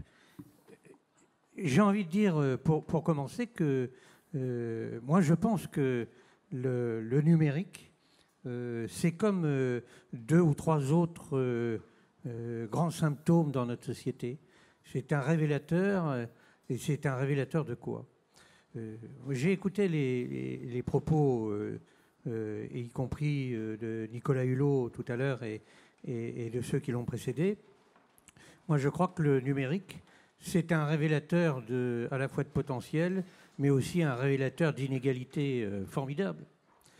C'est Coluche qui disait il y a des Français qui sont plus égaux que d'autres. Eh bien, moi, j'ai l'impression qu'il parlait du numérique. Il parlait du numérique. On n'est pas tous sur la même ligne de départ, on n'a pas tous les mêmes outils, on ne fait pas tous les mêmes rencontres. Et donc, l'aventure que nous décrit Céline et en même temps l'antidote que l'on contribue à construire ensemble, parce que c'est quand même notre engagement, c'est pour ça qu'on est ici aujourd'hui, eh bien, il y a les deux en même temps. J'ajouterais que on touche à toutes ces causes et ces zones de risque d'exclusion et de marginalisation dans notre société. Alors c'est pour ça qu'il y a d'autres sujets de société qui pourraient donner lieu au même développement. Mais mettez le numérique en jeu, comme le disait Nicolas Hulot très justement tout à l'heure, ce qu'on cherche dans cette affaire-là, c'est de retrouver ou de construire le sens de l'aventure du numérique, plus que de faire batailler dans un espace clos des spécialistes du numérique, que je ne suis pas d'ailleurs. Voilà. Donc pourquoi Nexem est là aussi, petit commentaire bref, précisément parce que ça a du sens d'être aux côtés de la Croix-Rouge, ça a du sens de parler des publics aux côtés desquels nous sommes depuis de longues années. Ça a du sens aussi de dire que Nexem, c'est une organisation professionnelle. C'est-à-dire que nous avons des responsabilités à l'égard des associations, des fondations, de toutes ces organisations de l'économie sociale et solidaire. Et notre organisation professionnelle, bien évidemment, eh bien, elle doit absolument s'impliquer sur le champ du numérique. Et je confirme ici que nous avons encore beaucoup à faire. C'est le moins qu'on puisse dire. Deuxièmement, ce qu'on fait déjà aussi, et c'est ce qui permet à la partie positive du propos de Céline d'être pertinente, c'est que Nexem et d'autres, et j'imagine la Croix-Rouge aussi, nous soutenons des expérimentations, nous construisons des partenariats avec des entrepreneurs, avec des associations, et donc on illustre au fond la fonction classique du monde associatif qui est, étant en contact avec les besoins sociaux, les vivants au quotidien, on est capable, bon an mal an, d'essayer de construire des expérimentations et d'essayer d'être innovant. Oui, pour simplement rebondir, je crois que Nexem a été l'un des opérateurs qui s'est démarqué aussi par ces expérimentations, notamment de certaines innovations de la Handitech. Si je songe au robot Leka ou je crois aux applications de Learn Enjoy, ce sont typiquement des innovations qui permettent l'accès à la communication donc pour les personnes en situation d'autisme. Eh bien, ces innovations-là ont été expérimentées au sein de Nexem, je crois. Voilà, donc vous citez effectivement Leka, qui est un petit robot et qui repose donc sur l'alliance entre la robotique et le numérique. Vous mentionnez aussi Learn Enjoy, qui est aussi un beau projet qu'a accompagné et soutenu Nexem, qui consiste à mettre des tablettes numériques dans les mains d'enfants dont on aurait pu imaginer qu'ils n'étaient pas prêts ou pas faits pour ça, y compris dans l'association que je préside, qui est membre de Nexem. On a expérimenté ces tablettes numériques dans les mains des enfants avec autisme, et on voit bien cette redécouverte permanente de la capacité d'apprendre.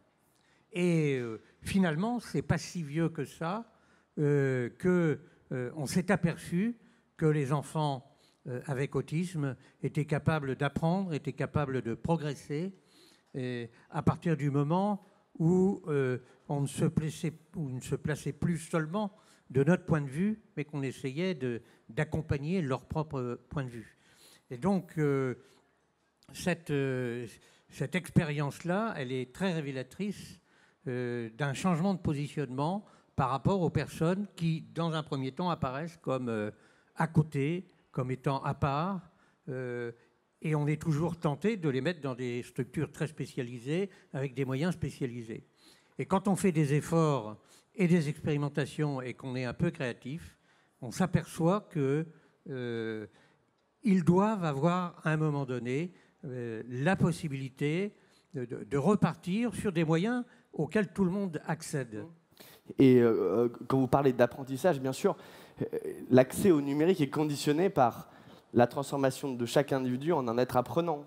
Et c'est finalement l'un des principaux obstacles. Est-ce qu'il est possible, du coup, puisque c'est l'un des grands débats qui anime aujourd'hui le débat sur l'inclusion numérique, est-ce qu'il est possible de faire de chaque personne âgée, de chaque personne handicapée, quel que soit d'ailleurs son âge ou sa situation, un être apprenant, Céline?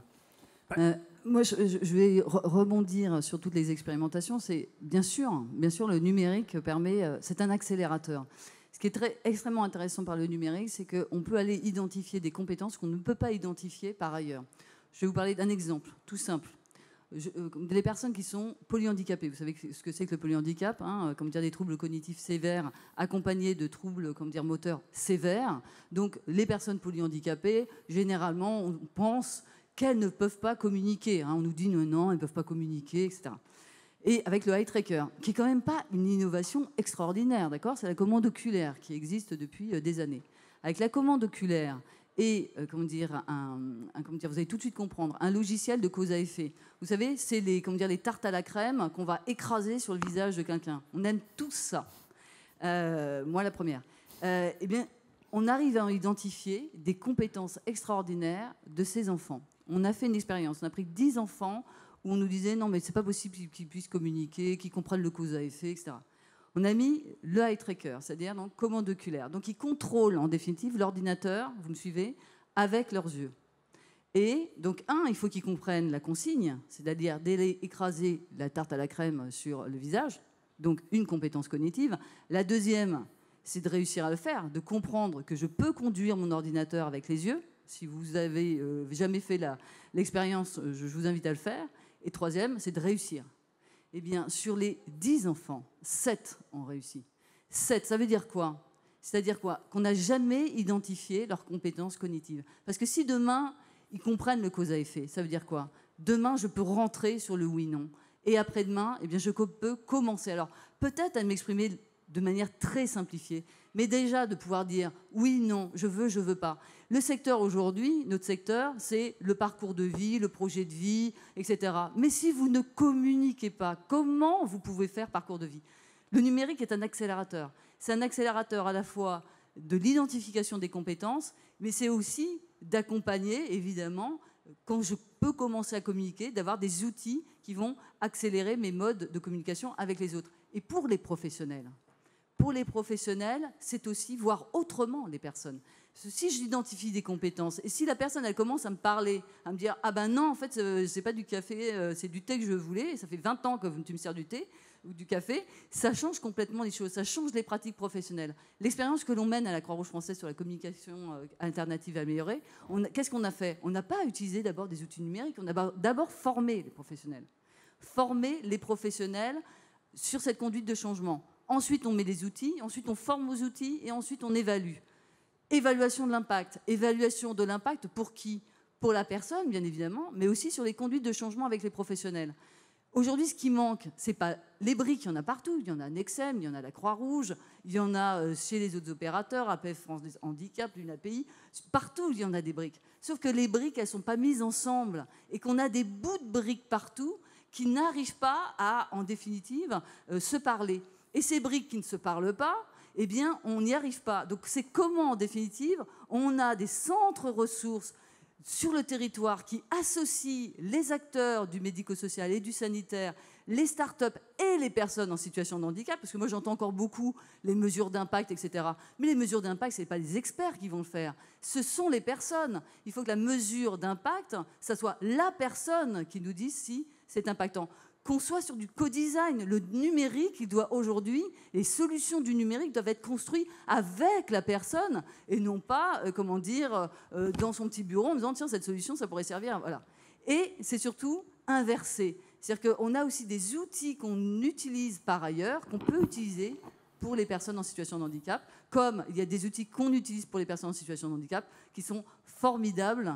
Je citerai Ava, Roger Voice pour ceux qui le connaissent, qui sont absolument formidables pour aussi les autres publics. Donc voilà, c'est un accélérateur, tout simplement. Et ce que j'entends, Céline, dans votre propos, c'est que le numérique réinvente aussi le travail social des professionnels et le transforme dans le sens où le professionnel n'est plus nécessairement celui qui fait à la place de la personne, mais celui qui transfère une puissance d'agir à la personne accompagnée. On rééquilibre les postures, vous voyez. Mais ça, il n'y a pas que le numérique qui fait ça. Hein. On travaille beaucoup sur le pair à pair, mais il y a une table ronde demain. Je vous invite tous à y participer. Le pair à pair rééquilibre les postures aussi. Hein, d'avoir des personnes en situation de handicap qui viennent au contact aussi d'autres personnes en situation de handicap aux côtés des professionnels. Mais oui, vous avez tout à fait raison, le numérique aussi, ça rééquilibre les choses. Ça rééquilibre en fait les postures et ça permet aussi aux professionnels de développer aussi avec les personnes en situation de handicap. On voit les expériences avec eFabric sur des Fab Labs, etc., où on utilise des logiciels et on utilise beaucoup aussi d'outils numériques qui permettent d'avoir des duos gagnant-gagnant, le professionnel, la personne en situation de handicap, qui sont co-créateurs. Et c'est ça qui est extrêmement intéressant, c'est la puissance en définitive de création où on rééquilibre en définitive les choses. Et ce que j'entends même chez certains professionnels, c'est que le numérique apporte une revalorisation des métiers. J'étais hier, par exemple, sur une table ronde avec des auxiliaires de vie et des ergothérapeutes, qui sont deux professions qui sont en demande aujourd'hui de reconnaissance, de renforcement de leur statut. Et on voit bien que le numérique permet tout simplement de qualifier, de requalifier une partie de leur métier dans un sens noble et au service des gens. Il faut insister sur cette idée-là. C'est quand je disais tout à l'heure, le numérique, soit c'est un révélateur d'inégalité, soit c'est un révélateur de potentiel. Je pense que aussi bien pour le monde médical que pour le monde médico-social et que pour le monde social, c'est un révélateur de nouvelles dimensions de la vie professionnelle, la raison pour laquelle les employeurs, que sont aussi bien la Croix-Rouge, où il y a beaucoup de bénévoles, mais il y a aussi beaucoup de professionnels, Annexem, c'est aussi notre monde, on a une grande responsabilité à investir de manière très importante sur le champ du numérique, à la fois dans l'évolution des compétences des professionnels et à la fois sur de nouvelles dimensions des capacités d'apprentissage des personnes aux côtés desquelles nous sommes pour différentes raisons. Et je crois qu'il faut rappeler, j'avais envie de le rappeler, qu'on avait bien, avec ce monde associatif portant cette évolution du numérique et cette transformation, on a bien ces grands enjeux que sont l'accessibilité des services d'abord, tout ce qui est dématérialisation. C'est une banalité de rappeler qu'il n'y a qu'à voir au moment de la déclaration d'impôt le dégât que ça fait dans les chaumières. Donc c'est banal de le rappeler, mais le handicapé, c'est pas toujours la personne qui est très très différente, c'est nous-mêmes en situation. Donc l'accessibilité des services, il y a beaucoup à faire et ça va transformer les métiers du social. Alors, petite question, le développement du lien social. Alors, chacun voit bien aussi que le numérique a révolutionné la communication, simplement, et que c'est encore les mêmes qui vont se retrouver sur le côté. C'est pour ça qu'il faut arriver à cette formule qui est non pas des moyens spécifiques dans un petit coin spécifique, mais bien accompagner ces personnes qui ont des difficultés particulières pour qu'elles prennent pied dans les pratiques qui sont partagées par tout le monde et pour qu'elles aient elles-mêmes la capacité, comme le soulignait à juste titre Céline, de contribuer à l'élaboration de ces méthodes et de ces outils. Et si vous me permettez, Michel, peut-être juste une question par rapport aux enjeux que vous repérez tous les deux, qui sont ceux de la formation des professionnels. Puisqu'on le voit aujourd'hui, on a toute une série d'innovations qui apportent cette puissance d'agir. On a une volonté politique d'action au niveau des fédérations d'acteurs du médico-social. Et il y a bien évidemment la question au centre du professionnel qui est au contact des bénéficiaires, des patients et des personnes fragilisées. Et cette question, je vous propose de la discuter pour terminer notre table ronde. Comment aujourd'hui construire un véritable programme de formation nationale des professionnels? Comment construire ces môles de compétences dont on voit bien qu'ils ne viennent pas exclusivement des professionnels eux-mêmes, puisque pour se documenter sur la communication alternative, ça représente évidemment une somme considérable qu'aujourd'hui les professionnels font sur leur temps bénévole. Et c'est difficilement acceptable et difficile de se professionnaliser dans ce contexte-là. Du coup, quelle est aujourd'hui la stratégie que nous devons adopter en matière de formation de ces professionnels-là Et aussi, puisqu'il y en a très certainement aujourd'hui qui nous écoutent, quel est le rôle des bénévoles également dans ce service public? Moi, déjà au niveau de la stratégie, au niveau de nos organisations, on pourrait, avec Céline, dire, nous avons le plaisir de dire que depuis maintenant un petit moment, nos directeurs généraux, nos présidents de nos grandes organisations sanitaires et médico-sociales sont en train de travailler ensemble sur des sujets qu'ils identifient, et donc avec des enjeux considérables, puisque je crois que tout ce beau monde représente environ, dans le secteur sanitaire et social, 800 000 personnes dans le secteur de l'économie sociale et solidaire.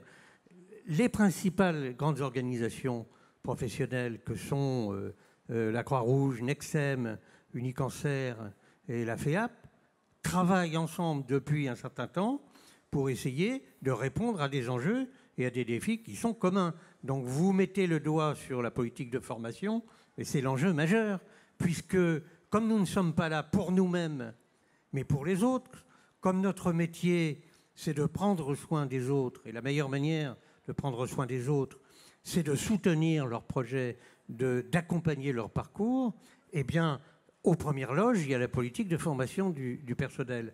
Alors, moi, je suis persuadé que dans la politique de formation professionnelle qui fait l'actualité politique en ce moment, il est plus qu'urgent, et je sais qu'on s'y emploie, de construire les outils et les méthodes pour porter cette grande ambition de formation continuée des professionnels de nos métiers. Le grand regret quand même, c'est que, il y a eu tout le volet de réingénierie des diplômes du travail social, et qu'il n'y a quasiment rien sur le numérique.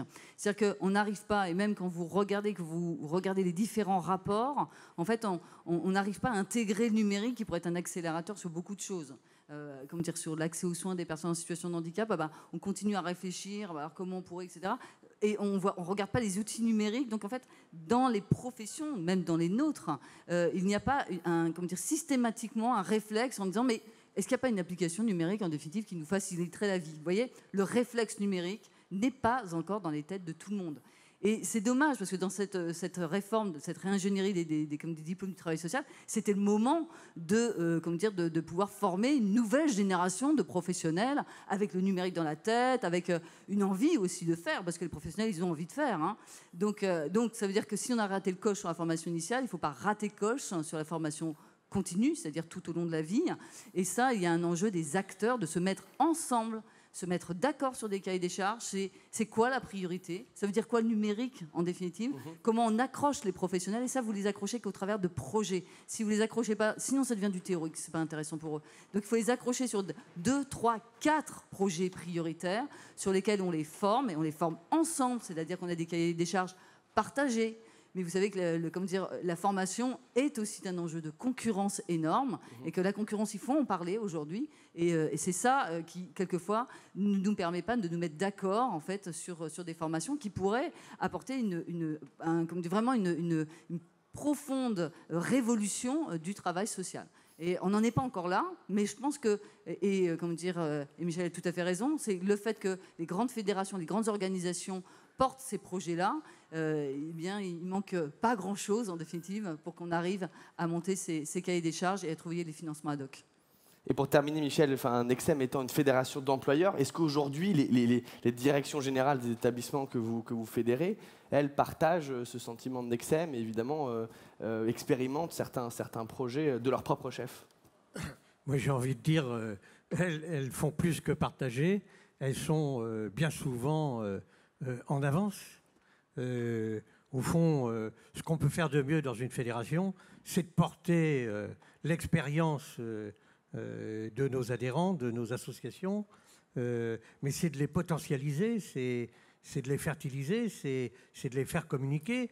Et puis, dans le même temps, j'ai envie de dire aussi, c'est aussi de demander au pouvoir public de progresser dans la reconnaissance de cette capacité d'expérimentation et d'innovation de monde de l'économie sociale et solidaire. Et une là, stratégie il y a nationale, beaucoup à faire sur le sujet. Une Il y a stratégie encore beaucoup à nationale faire du sur le numérique. sujet. Écoutez, je vous remercie infiniment. Je crois qu'on sort de cette table ronde avec les idées plus claires. Merci à Céline Poulet et merci à Michel Caron infiniment pour leur contribution. Je crois que l'on sort plus renseigné de cet enjeu du numérique dans le médico-social en voyant que la formation des professionnels est évidemment essentielle. Et quand on parle de formation, évidemment, c'est la question de l'acculturation également qui est absolument capitale, dans le sens où le numérique n'est pas qu'une compétence, c'est aussi une pratique sociale et une représentation du rapport à la personne aidée.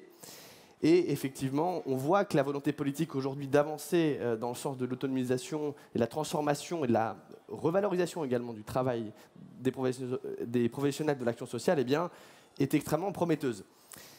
Mais ce qu'il faut aussi considérer, c'est qu'une partie également des publics fragilisés, des publics réfractaires ou éloignés du numérique aujourd'hui, eh bien, ne sont pas dans le médico-social, se trouvent pour une partie d'entre eux et pour une majorité d'entre eux aussi à domicile, dans le contexte global où l'encouragement au prolongement de la vie et à l'habitat à domicile de l'ensemble des publics fragilisés devient une nécessité nationale dans le contexte de montée en puissance de l'enjeu de la dépendance, eh bien, je vous propose, avec les deux intervenants qui siégeront sur cette dernière table ronde, de parler de cet enjeu de l'inclusion numérique et du service public de l'inclusion numérique des personnes âgées et des personnes handicapées à domicile. Et je vous propose de le faire avec Jean-Philippe Mingal, cette fois pour de bon, président d'IPRA, que j'invite à me rejoindre sur scène, et également Monsieur Talandier, qui nous fait le plaisir de remplacer Armelle de Guibert, qui a été empêché, délégué général des Petits Frères des Pauvres, qui a été empêché pour raisons personnelles ce matin. Monsieur Talandier prendra donc sa relève pour nous présenter, nous expliquer un petit peu l'enjeu, les actions et les premiers constats des Petits Frères des Pauvres en matière d'inclusion numérique. Alors je propose de commencer peut-être avec vous, Jean-Philippe, mais pour ouvrir un peu ce propos. On parlait tout à l'heure, bien évidemment, de la formation des professionnels sur le médico-social, sur l'enjeu de l'accompagnement des publics à domicile. Quels sont, selon vous, bien, les points communs et les différences majeures avec le médico-social ? Je dirais que, en ce qui concerne le secteur médico-social, les personnes qui sont prises en charge sont encadrées, entourées de professionnels de référence. Des professionnels qui peuvent être des éducateurs selon le type de handicap qui est le leur, qui peut être des ergothérapeutes, etc., etc. Donc, dans un secteur médico-social, les personnes sont entourées et font confiance à toute une catégorie de professionnels qui, par conséquent, si elles ne sont pas formées correctement à l'existant, elles vont être en difficulté, enfin, ils ou elles vont être en difficulté pour former pour informer et orienter les publics concernés. Hier, par exemple, je me souviens avoir été dans un établissement près de Clermont-Ferrand et les personnes disaient le souci, c'est que quand on préconise une aide numérique pour une personne qui est atteinte d'une dégénérescence maculaire liée à l'âge, ça concerne quand même plus d'un quart des personnes de plus de 70 ans. Elle me disait, le problème, c'est que on leur donne un choix, mais à l'arrivée, c'est quand même nous qui influençons la décision parce qu'il y a une confiance. Quand les personnes sont à domicile, la situation est bien différente. Enfin, presque différente. Presque parce que là, la personne de référence pour l'individu devient son entourage familial. Et à ce moment-là, la question qui devient plus prégnante, c'est de comment la personne, l'entourage d'une personne à domicile âgée est capable de préconiser la bonne chose, de préconiser la bonne aide. Elle fait avec sa bonne volonté, avec l'information dont elle dispose. Mais ce n'est pas toujours facile, évidemment, d'identifier ça. Et encore là, on parle de gens qui, entre guillemets, ont de la chance parce qu'il y en a d'autres qui, évidemment, sont isolés. Et celles-là, souvent, on s'aperçoit que le déficit d'information est total. Par exemple, j'ai eu l'occasion de croiser un monsieur de 78 ans qui avait, lui encore, un problème visuel et qui me disait « Mais moi, monsieur, de toute façon, j'ai renoncé à l'usage du numérique parce que sans la vue, c'est absolument impossible. » Évidemment, je lui dis « Mais ça, c'est quelque chose, il faut qu'on vous informe que c'est possible. » Ce qui montre que pour ces personnes qui sont souvent isolées et souvent mal informées quand elles sont hors des établissements médico-sociaux, et même parfois quand elles y sont, faute d'avoir des professionnels qui voilà, souvent il y a des pros qui nous disent on n'y arrive pas. Eh bien, il faut créer une acculturation, une véritable culture du numérique pour ces personnes. C'est-à-dire, non pas leur expliquer le fonctionnement même de l'ordinateur, ça n'a pas d'intérêt pour elles. Ce qui est intéressant pour elles, c'est de savoir que, 1, ça existe, 2, c'est à leur portée, et 3, c'est, je dirais, un facteur pour ouvrir à des usages qu'ils ne se croient plus capables de faire aujourd'hui. Et à partir du moment où on a montré à ces gens que le numérique est un enjeu pas seulement imposé, mais que c'est quelque chose qui peut leur apporter quelque chose et qui est à leur portée, alors on peut dire que ces personnes, eh bien, retrouvent une stimulation, retrouvent une envie, et que le numérique leur donne alors une nouvelle dimension. Une nouvelle dimension de sociabilité et une nouvelle dimension évidemment de lien social, ce lien social qui est si cher évidemment aux petits frères des pauvres et qui est dans sa mission et dans son ADN. Et Armelle de Guibert, dans nos échanges préalables, me disait, nous on s'est intéressé au numérique, les petits frères des pauvres, parce qu'on s'est rendu compte aujourd'hui que c'est par là que passait une partie du lien social. Et c'est à ce titre, je crois, que les petits frères des pauvres se sont engagés récemment aussi, puisqu'on le voit, c'est un service public qui se construit de jour en jour, dans une démarche sur cette thématique. En fait, on s'est intéressé à la thématique quand on s'est rendu compte qu'aujourd'hui, les sondages d'opinion étaient essentiellement en ligne. Et que donc, toutes les personnes qui n'avaient pas accès au numérique, et notamment les plus de 70 ans, ne pouvaient pas donner leur avis. Quand on voit, y compris la Fondation de France, qui l'a reconnu, qui disait, nous, notre sondage sur l'isolement, on le fait en ligne, ok, mais de fait, on exclut d'entrée de jeu toutes les personnes qui n'ont pas accès au numérique. Et quand on voit que les plus de 75 ans, 1 sur 2, ne sont pas connectés, n'ont pas accès au numérique. Christophe Itier, il est parti, mais je voulais lui dire quand même que dans les Hauts-de-France, la région dont je suis directeur, 52% des plus de 60 ans, pas des 80 et plus, des plus de 60 ans, n'ont pas accès au numérique. Une personne sur 2 de plus de 60 ans, donc, n'a pas accès. Et si on prend les super exclus, c'est-à-dire les petites dames de 75 ans qui ont moins de 1 000 €, alors là, on est dans l'exclusion totale. Et donc, on s'est intéressé à ce moment-là à cette question en disant, nous qui avons pour mission de mettre en avant le lien social, comment on utilise le numérique, parce que la question n'est pas de se poser si le lien social et si le numérique s'opposent. Le numérique contribue forcément au lien social. C'est comment on l'utilise et comment on en fait un outil, un vecteur pour que ça marche. Et le premier point, c'était de se dire que le numérique devait, être le synonyme de plaisir. Il fallait que dans la manière dont on le développe, dont on le met en place, les personnes âgées qui sont isolées puissent y prendre du plaisir et donc de partir de l'intérêt. L'intérêt de ce qu'elles ont. Je vais prendre des exemples, par exemple, de bénévoles quand ils accompagnent et qu'ils vont à domicile et qu'ils prennent leur tablette pour sensibiliser les personnes à cette situation. Qu'est-ce qui est fait levier pour la personne âgée? C'est par exemple d'aller sur Google Maps, voir le village où elle est née, d'aller ensuite sur Street View, voir à quoi ressemble sa maison d'il y a 70 ans, c'est de repartager les photos de vacances, parce que, je ne sais pas vous, mais moi, j'en imprime plus de photos. C'est pareil, on n'en imprime plus, on les envoie plus à nos mamies et à nos papis. Et donc, de reprendre les photos, de se recréer, en fait, des prétextes à la discussion, au dialogue, à l'échange. Et c'est vraiment ça, en cette raison, qu'on s'est fortement intéressé au numérique. Et ce que vous dites donc, finalement, c'est que le numérique, aujourd'hui, conditionne non seulement la participation sociale, mais quelque part la représentation politique des acteurs. C'est-à-dire que tous les publics qui en sont exclus aujourd'hui sont aussi exclus de l'espace public numérique, de visibilité médiatique qui leur permet aussi de faire valoir leur statut, leurs droits et leurs spécificités. C'est ça un peu le discours que vous portez. C'est ça.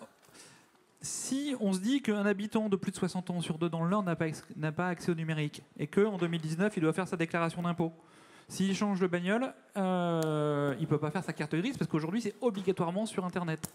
La déclaration de CNAF pour avoir ses droits à la retraite se fait aujourd'hui sur Internet. Ce qui veut dire que ceux qui ne sont pas connectés, c'est-à-dire ceux qui n'ont pas d'argent, qui n'ont pas été sensibilisés au numérique, ne vont pas faire valoir leurs droits ou vont se retrouver dans un parcours du combattant. J'ai la chance d'avoir ma grand-mère qui a bientôt 90 ans, qui habite dans un petit village du Pas-de-Calais et qui n'est pas du tout sensibilisée au numérique. Elle a des problèmes de santé. Les rendez-vous pour faire des échographies à l'hôpital d'à côté de chez elle se font sur Doctolib. C'est génial. Doctolib, l'outil, il est génial. J'étais à la conférence tout à l'heure. Voilà, c'est un service topissime. Sauf pour ceux qui sont exclus du numérique. Et comment on favorise cet accès? Comment on rend la vie plus simple, plus belle, mais tout simplement accessible quand on n'a pas été sensibilisé. Et la question ne se posera plus dans 30 ans. Puisque aujourd'hui, les personnes qui ont 50 balais, elles ont accès, elles sont un petit peu sensibilisées au numérique. Ce qu'il faut, c'est est-ce qu'on a envie de sacrifier aujourd'hui le 4e âge, les gens qui ont plus de 70 ans, pour les 10-15 prochaines années? Cette question-là, aujourd'hui, est une question de 10-15 ans. Ouais. Et ce que vous dites, vous, Jean-Philippe, dans ce paysage, c'est que la question du handicap et de l'avancée en âge, aujourd'hui, sont très imbriquées du fait de l'augmentation de l'espérance de vie. Est-ce qu'aujourd'hui, une personne âgée qui utiliserait une tablette quelconque, qui verrait le handicap à un moment l'affecter dans son avancée en âge, est-ce qu'elle serait susceptible de continuer à utiliser ce type de dispositif pour compenser son handicap? Non seulement elle est susceptible d'utiliser, mais elle doit utiliser. Aujourd'hui, ces personnes, quand elles vont au contact d'associations et qu'on leur explique que la première chose qu'elles devront réapprendre à faire, c'est se déplacer, c'est gérer leur vie quotidienne. Mais moi, je leur dis qu'aujourd'hui, elles doivent aussi réapprendre ou apprendre le numérique. Parce qu'aujourd'hui, quand on est en train de perdre la vue, avoir un ordinateur, c'est au moins aussi important qu'avoir une canne. Pourquoi? Parce qu'avec l'ordinateur, on peut tout faire. On peut faciliter tellement de démarches qui deviennent même compliquées quand on perd la vue avec l'âge. On peut faciliter son achat de billets de train, son achat de compte bancaire, etc. Donc oui, elle doit. Et surtout, elle peut. Mais pour qu'elle puisse, il faut réunir quand même un certain nombre de conditions. Alors déjà, la tablette, pourquoi pas? Mais malgré tout, il faut se rappeler d'une chose, c'est que la tablette, quand on commence à perdre la vue, les dispositifs d'aménagement visuel de cet appareil restent quand même limités. Ensuite, c'est un appareil qui, quand même, une fois qu'il est configuré, évidemment, tout va bien, mais il est quand même, somme toute, relativement complexe à mettre en place au départ. Souvent, il faut des comptes configurés sur des espaces partagés, etc. etc. Et puis enfin, la tablette, le problème, souvent, c'est que quand on a un certain âge, on a perdu un petit peu en motricité de ses membres, et surtout quand on n'a plus sa vue. Vous savez, les personnes âgées, souvent, il y a des problèmes d'équilibre, de synchronisation, etc. C'est pas pour rien. C'est parce que c'est pas si simple à cet âge-là d'avoir encore cette souplesse et cette dextérité. Et donc, c'est la raison pour laquelle nous, on a choisi quand même de rester sur l'ordinateur, parce que ça offre quand même un cadre plus facile à appréhender. Évidemment, on a l'impression qu'un clavier, c'est compliqué, il y a beaucoup de choses, c'est vrai. Mais il y a des méthodes qu'on met en place, nous, pour permettre aux personnes de l'utiliser. Alors, d'abord, il y a l'utilisation de touches simples, des flèches de direction, une touche validée, quelque chose où la personne, elle a le contrôle. Et ensuite, une fois qu'elle a pris plaisir parce que, comme le disait tout à l'heure Fabrice, l'idée c'est d'accéder à des choses qui lui font plaisir, à la presse de son quartier, aux réseaux sociaux avec les nouvelles de ses petits-enfants ou de son entourage éloigné, etc. Une fois que ça c'est acquis, que ce plaisir est acquis, que la personne se place devant son ordinateur, non pas par obligation académique, parce que ça, à cet âge-là, c'est exclu, mais par envie, en se disant, tiens, j'ai envie de faire ça pour aller faire telle chose. À partir de là, on peut construire un accompagnement pédagogique.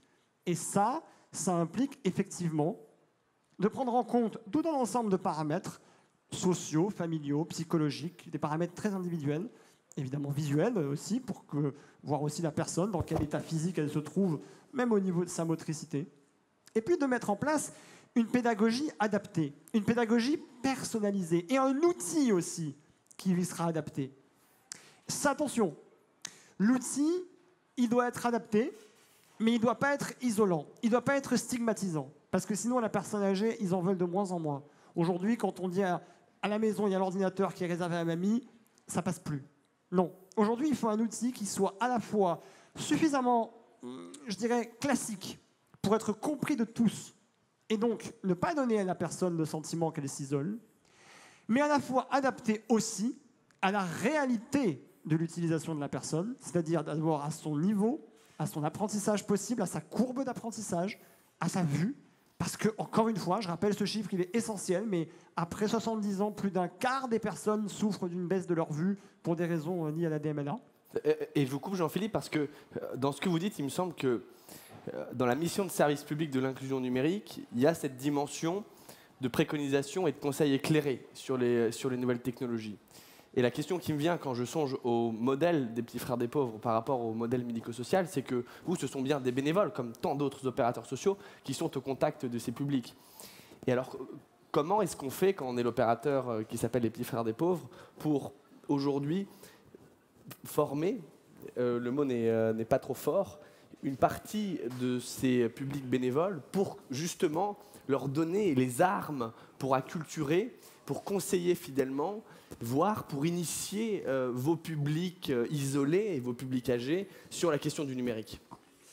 Alors, c'est une très très bonne question parce qu'il y a un truc qui nous a fait peur ou qui nous fait encore peur.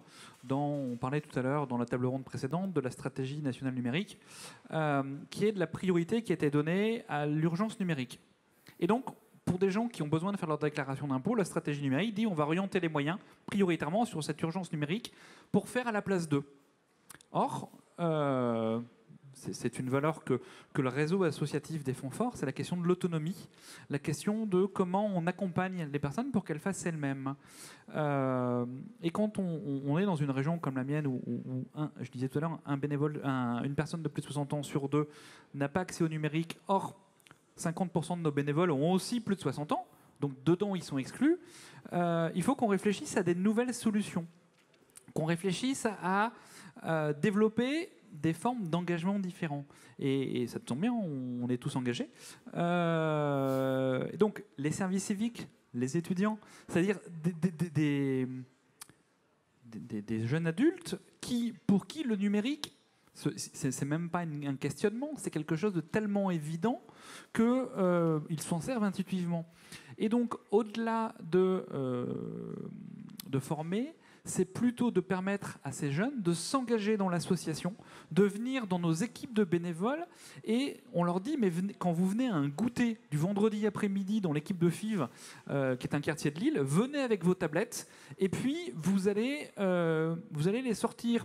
Et puis, il y a une personne âgée qui va isoler, qui va venir, qui va s'intéresser, etc. Il y a le bénévole qui va dire « mais Germaine, elle est super intéressée par le truc. » Et donc, il va s'y intéresser. Et il va aller voir le jeune en lui disant « Jeune bénévole, mais comment tu fais, etc. » Et petit à petit, on va susciter de l'intérêt. Le jeune bénévole va être super valorisé parce qu'il montre ce qu'il sait faire. Et comme ça, par un petit effet boule de neige, tout doucement d'entraînement, on va réussir à faire avancer les choses.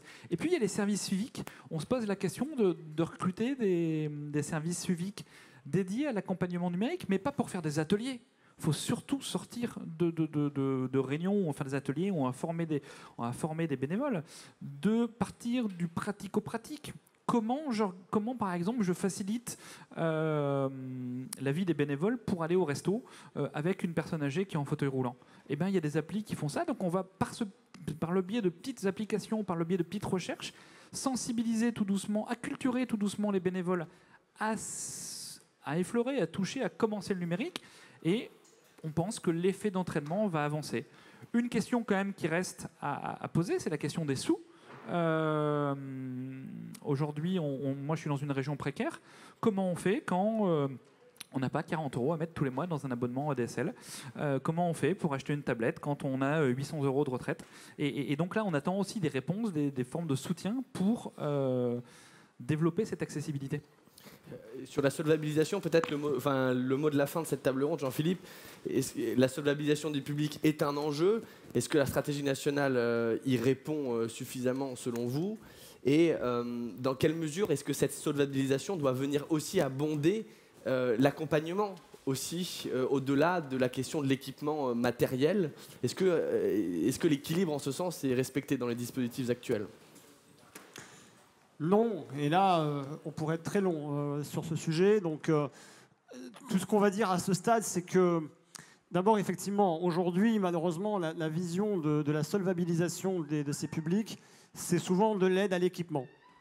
Et le problème, c'est que si on ne se contente que de ça, bah, souvent, c'est sous-utilisé, voire pas utilisé. C'est totalement inopérant et ça atténue de loin le rôle que peut jouer le numérique dans le lien social et la reconquête d'une autonomie.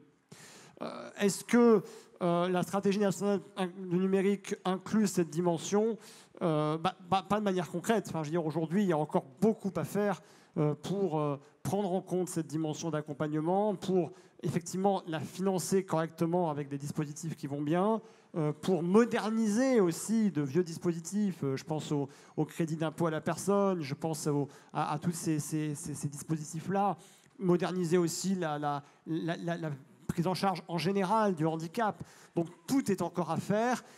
C'est un travail qui doit être fait par le gouvernement en lien avec ces opérateurs et en particulier la Caisse nationale de solidarité et d'autonomie. Et je dois dire qu'à ce stade, certes, le handicap est évoqué dans les rapports divers et variés sur la stratégie nationale du numérique, mais le compte me semble pas encore du tout atteint, parce que pour l'atteindre, il faudra véritablement prendre des mesures incluant le service et incluant tout cet aspect-là pour que les personnes puissent avoir une technologie utile à ce qu'elles font et pas simplement s'équiper pour avoir ensuite des déceptions. Et après, en plus des déceptions, le problème, c'est qu'il faut les rattraper. Donc il faut aller rechercher les personnes, recommencer la démarche. Et bref, à un certain âge, au bout d'un moment, vous imaginez que ça peut être vite extrêmement compliqué. Donc le travail d'incitation est très fort, le travail de solvabilisation est très important, et il reste encore beaucoup de chemin à parcourir par ce gouvernement. Bien, écoutez, il ne me reste plus qu'à vous remercier. Merci infiniment pour vos contributions, Fabrice et Jean-Philippe, sur cette thématique. Il me reste évidemment qu'à vous dire quelques mots de la fin sur cette table ronde, pour reprendre peut-être certainement les mots de Nicolas Hulot tout à l'heure, lorsqu'il parlait de l'impératif politique de surmonter l'illusion de la fatalité et celle du renoncement.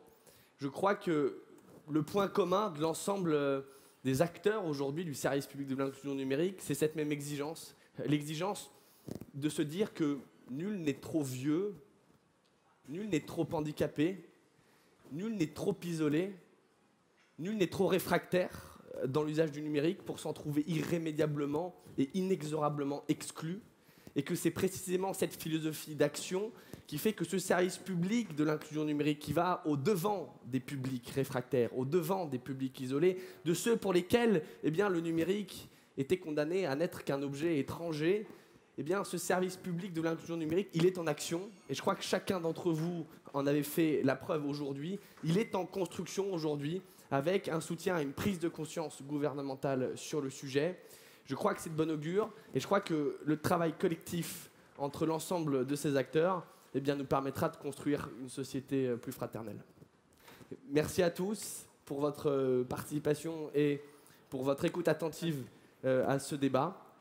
Et j'en appelle évidemment à notre animateur. Moi, je voudrais d'abord, si vous permettez, mesdames et messieurs, qu'on remercie Corentin, qui non seulement a eu la gentillesse de participer, de me permettre, moi, pendant 1 heure de déjeuner, ce qui était assez appréciable, et surtout de l'avoir fait avec beaucoup de talent. Messieurs, merci beaucoup. Corentin, je voudrais, si tu veux bien, que tu restes avec moi quelques minutes.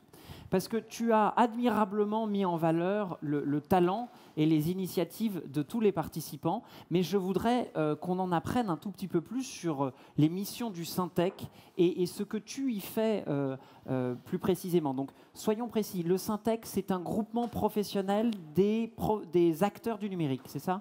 Le Syntec numérique, aujourd'hui, c'est une fédération de professionnels dont la vocation, aujourd'hui, en ce qui me concerne, est de fédérer la filière de l'ensemble des concepteurs de solutions à destination des personnes en situation de handicap. Nombreux ont été cités sur les tables rondes qui ont été les nôtres, puisqu'on le voit bien, la diffusion de ces innovations est un enjeu de société pour développer la puissance d'agir des publics fragiles, des publics isolés dont il était question, et pour que la filière se structure et pour que l'ensemble des freins et pour que l'action publique s'organise, comme disait Céline Poulet tout à l'heure, pour que les freins soient levés à la fois à l'acculturation et aux diffusions de ces innovations, à la fois à domicile et dans le monde médico-social, eh bien, nous, les acteurs, les jeunes acteurs, les TPE, PME, dont une bonne partie emploie aussi des personnes en situation de handicap, eh bien, nous avons considéré qu'il fallait nous rassembler pour structurer notre message, pour aussi éclairer la décision publique sur ce sujet, de manière à ce qu'on puisse véritablement construire ce service public qui intègre l'ensemble des acteurs pertinents sur le sujet. Et du coup, quelles sont les prochaines actions un peu précises que tu vas mener, puisque j'imagine qu'il y a plusieurs missions au sein du Syntec.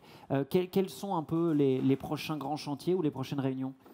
Le prochain grand chantier, ce sera le lancement de la filière officielle directement, en lien avec les opérateurs du service public que sont la Caisse nationale de solidarité pour l'autonomie, la Direction générale de la cohésion sociale, le Comité interministériel du handicap et l'Agence du numérique, évidemment, qui est l'opérateur de référence sur le sujet, de manière à ce que l'on puisse construire un programme d'action sur 24 mois, que le gouvernement, évidemment, choisira ou non de reprendre, de manière à ce que, effectivement, on puisse se faire le relais de l'ensemble du contenu dense qui a été développé aujourd'hui et le transformer en programme d'action publique. Donc c'est évidemment la prochaine étape, c'est bien ce lancement de filière qui se déroulera donc au ministère de la Santé, on l'espère d'ici la mi-juillet.